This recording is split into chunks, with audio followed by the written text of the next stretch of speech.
qaranka waana ku faraxsanahay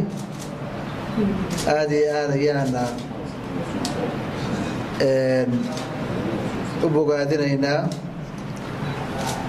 waxa quruxda badan ee meeshaan ka dhacay runtii aniga uma soo istaagin khudbadda inaan jeediyo waxaan u soo istaagay inaan u mahadnaqo waxaan u imid inaan garabka ka dharbaxno oo bogaadino intii ka soo qayb qaadatay in isbitaalkan quruxda badani maanta inoo dhismo waxaan ugu horraysiinayaa runtii cismaan cabdi muuse oo in badani ay ka dhawaajisay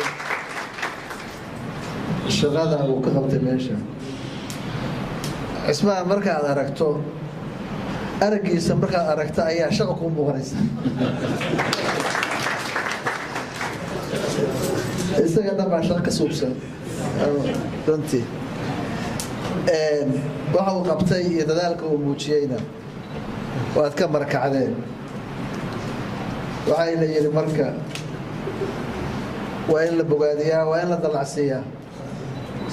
daadaan kaxayno idinka kaxayno yaa ma kaxaysana garomageen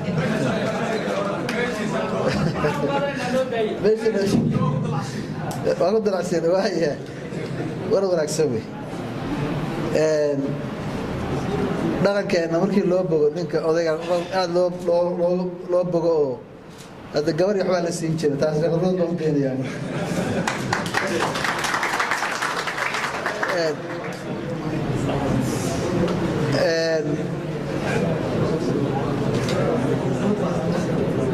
intii kale oo dee localka ahaydoo sheekh fu'aad iyo shirkaddii dhismaha injineerka iyo dadka ka shaqeeyey meeshan oo iyana runtii hawshaas aada uga qayb qaatay ama ha noqoto dhaqaale ururinta ama ha noqoto dedejinta dhismaha oo runtii markaad aragto aad iyo aada ugu farxayso iyana waa mahadsan yihiin inta kaleoo dadka localka ah oo hawshaas ka qayb qaatay u kacayna waa ku mahadsan yihiin waxaan rabaa sidoo kale inaan xuso waa igala hormaray xildhibaan dhagahori oo runtii mashruuca u ahaa buddigo u ahaa in la sheego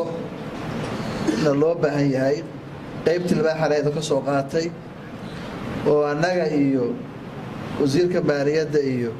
aan runtii aan cag naga qaadaynin in mashruucu hirgalo in dhaqaalihiisi la helo